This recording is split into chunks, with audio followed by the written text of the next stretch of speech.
হ্যাঁ, সাদিয়া, সকাল ৬টা থেকে টানা এই ধর্মঘট চলছে বরিশালের রূপাতলীর যে বাস টার্মিনাল রয়েছে সেখান থেকে বরিশাল বিভাগের সকল রুটে বাস চলাচল বন্ধ করে রেখেছে তারা, যার ফলে ১৬টি রুটে এখান থেকে বাস চলাচল বন্ধ রয়েছে।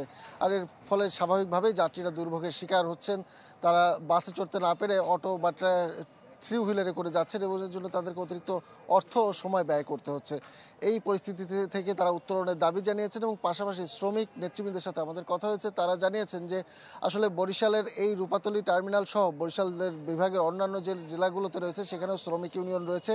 তারা সেই শ্রমিক ইউনিয়নের নেতৃবৃন্দরা কিছুক্ষণ পরে বরিশালে এসে মিটিংয়ে বসার কথা, বৈঠকে বসার কথা। সেইখান থেকে তাদের সিদ্ধান্ত হলে তারপরে আবার জেলা প্রশাসন এবং বিভাগীয় প্রশাসনের কর্মকর্তাদের সাথে বৈঠকে বসার কথা।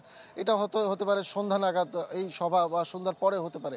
অর্থাৎ আরও কিছু সময় কিন্তু এই পরিস্থিতি বিদ্যমান থাকবে এবং তারপরে হয়তো পরিস্থিতি স্বাভাবিক হবে এবং সেই সভার মাধ্যমে কি সিদ্ধান্ত আসে সেখান থেকে পরবর্তী সিদ্ধান্ত আসবে যে এই ধর্মঘট প্রত্যাহার করে নেওয়া হবে কি উঠিয়ে নেওয়া হবে। তবে নেতৃবৃন্দ দাবি করেছে যতক্ষণ পর্যন্ত তাদের এই জানমালের নিরাপত্তার নিশ্চিত আশ্বাস না পাওয়া যাবে সুনির্দিষ্ট, ততক্ষণ পর্যন্ত তারা এই কর্মবিরতি বা ধর্মঘট আন্দোলন এটি তারা চালিয়ে যাবে। তো এই ছিল বরিশালের ধর্মঘটের পরিস্থিতি। সাদিয়া। রানা, অনেক ধন্যবাদ আপনাকে।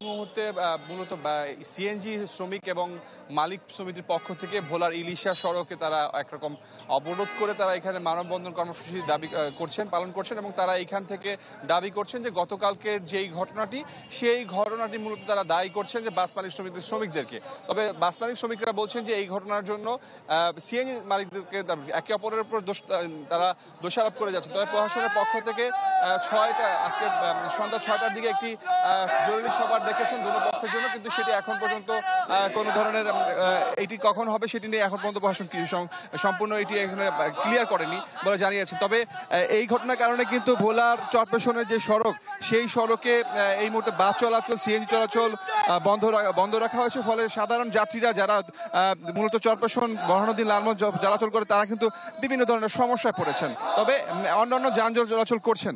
তবে এই ঘটনায় কিন্তু প্রায় 15 থেকে 20 জন সিএনজি ড্রাইভার বাস মালিকের শ্রমিক তারা কিন্তু আহত হয়েছেন।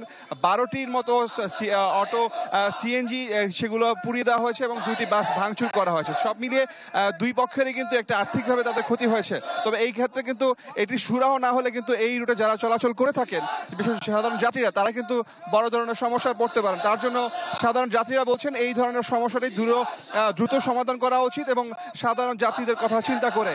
এবং এখানকার যারা আছেন তারাও দাবি করছেন এটি একটি সমাধান হোক এবং যেই স্ট্যান্ডটি নিয়ে আসলে আধিপত্য বিস্তার নিয়ে যে ঘটনাটি ঘটেছে সেটি যেন সঠিক তদন্তের মাধ্যমে যার অবস্থানে যেন থাকার ব্যবস্থা করে দেয় প্রশাসন, এটি দাবি জানিয়েছেন। সাদিয়া, এই ছিল ভোলা থেকে।